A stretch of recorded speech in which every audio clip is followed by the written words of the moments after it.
Justice Clark is the spark, the cornerstone, implementing the Access to Justice Commission, opening doors of justice to all those who call this country home. Because of her efforts, Tennessee is seen as a national leader, making civil legal services available to those who can't afford to hire an attorney. Her journey has always been about serving the people. The Tennessee Justice and Faith Alliance never moved in silence, bringing truth to light, digging deep to turn wrongs right. Justice Clark helped to blaze a path. The Supreme Court Access to Justice Commission partnered with the Tennessee Conference of the United Methodist Church. She developed a model to match lawyers with congregants so their stories could be told with confidence. The epitome of Chief Justice. More than just a title, this is a life's work, full of dedication and persistence. And though at times we all face resistance, she persevered, pushed through so that now another little girl growing up in Franklin, Tennessee can see that she too can rise because of Justice Clark's example. This laundry list of good deeds and accolades could go on for days because Justice Clark is worthy of that and much more. And since we are all here gathered on one accord, we present Justice Clark with this Janice M. Award. Congratulations, Connie.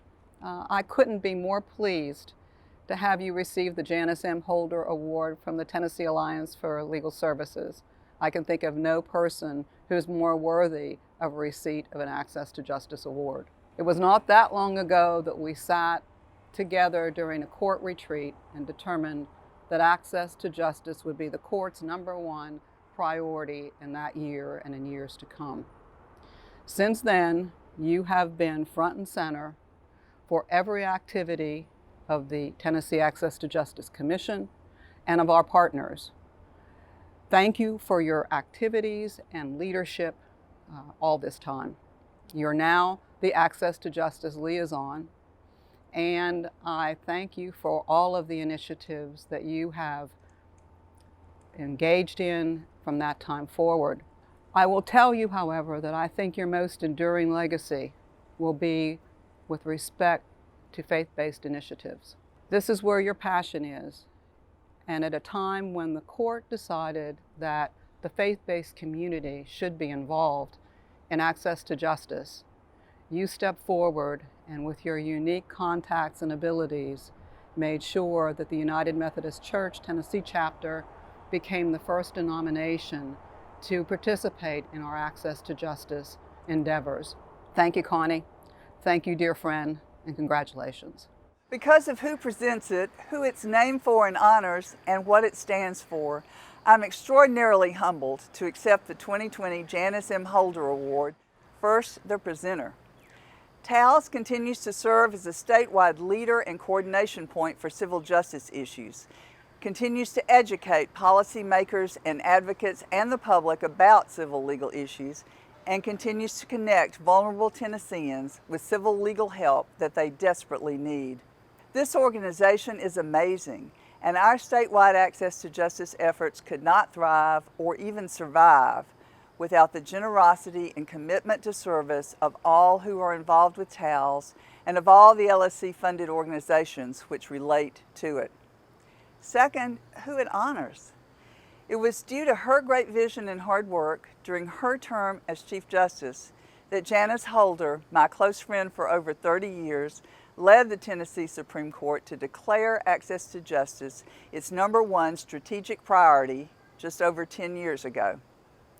Before, during, and after her time on the court, Chief Justice Holder has devoted her unending energy and passion to helping Tennesseans with civil legal problems find the resources they need to solve them. Any award that carries her name is very special. And as for what it stands for, TALS defines the purpose of this award as recognizing a professional who has made significant contributions in advancing the quality of justice statewide by ensuring the legal system is open and available to all. Wow. The prior winners, Buck Lewis, Dave Yoder, Jim Barry, Sharon Ryan, Larry Bridgesmith, Kat Moon, former Chief Justice Frank Drewota, Amber Floyd, and Debbie Tate, are all true giants in this arena. To be selected to join this group representing these ideals is truly overwhelming.